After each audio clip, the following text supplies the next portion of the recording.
Hi guys, naligo nga pala ako dito ng sobrang aga. Meron pala kami pupuntahan sa Bulacan. First time ko ulit talaga maligo ng madaling araw. Tapos share ko nga pala sa inyo yung body wash ko saka yung shampoo si Grace and Glow nga pala yan guys. Baka naman. Kaya yung tapos na rin ako maligo, ayan, nag-almusal muna ako ng saging. Inaantok pa talaga ako niyan kasi wala pa talaga kaming tulog. Bawi na lang siguro ako ng tulog kapag pauwi na kami. Yung tapos na rin ako kumain ng saging, nag-toothbrush na ako kasi nagmamadali na rin kami. Medyo malayo-layo yung pupuntahan namin sa Bulacan. Gentry to Bulacan, di ba? Kasi real pala dito lang natulog sa bahay yan. Pero hindi kami natulog kasi maaga kaming aalis. Dahil sasakit lang talaga yung ulo namin kapag natulog kami ng sobrang konti lang. Kaya buti lang talaga, sanay na kami magpuyat. Pero after na pupuntahan namin na yan, uuwi rin kami kaagad. Para makabawi rin kami ng tulog kahit papaano. At inagas fast forward na, ayan, palis na rin kami. Medyo nakikita na namin yung araw. Hindi na muna ako nag-ayos ng buhok dito kasi magugulo rin naman. Dapat talaga 4 AM kami aalis. Pero tingnan nyo naman, no, mga 5:12 na. Lumalabas na si Haring Araw. Maganda rin naman talaga umalis ng ganitong oras kasi para hindi ka maabutan ng traffic talaga. Makikita mo yung paglabas ng araw, di ba? Sobrang ganda. Kaya tingnan nyo na naman yung eyebags ko, lumalabas na naman. Pero sure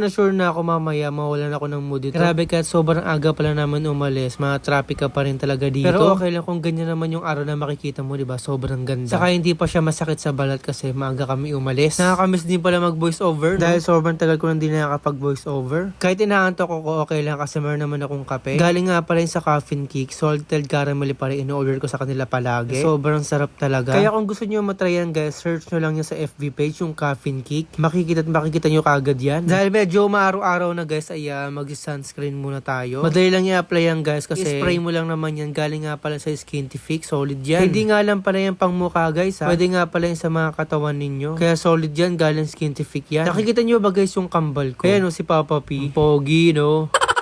Wala lang, naramdaman ko lang nakamukha ko siya. Dahil sobrang gutom na rin ako, ayan, kumain muna ako ng burger steak saka naman itlog. Dahil wala na nga ako tulog, wala pa rin kain. Ito, papakamatay na lang tayo. Kaya nakarating na rin kami sa Giginto, Bulacan, ayan, naggamit muna ako ulit ng skincare. O baka skincare naman yung sunscreen.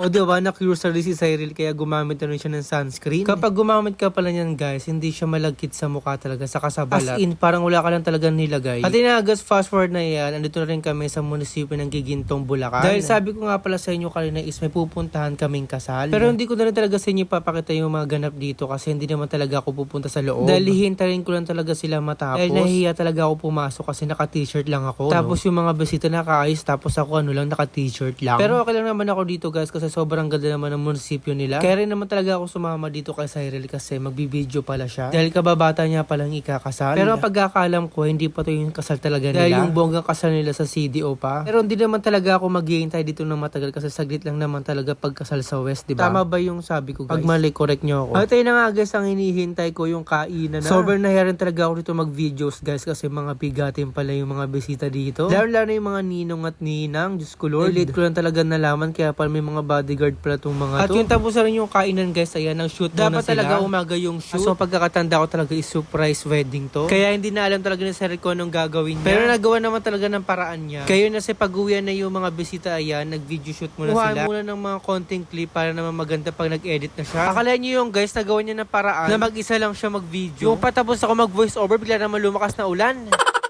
Kaya yung tapos na rin kami sa gawain nila mag-video. Ayan, syempre hindi ko ito papalagpasin. Bumili muna ako ng buchi ng Bulacan dahil sobrang sarap talaga nito. Kaya yung pauwi na rin kami, ayan, sobrang ganda ng ulap.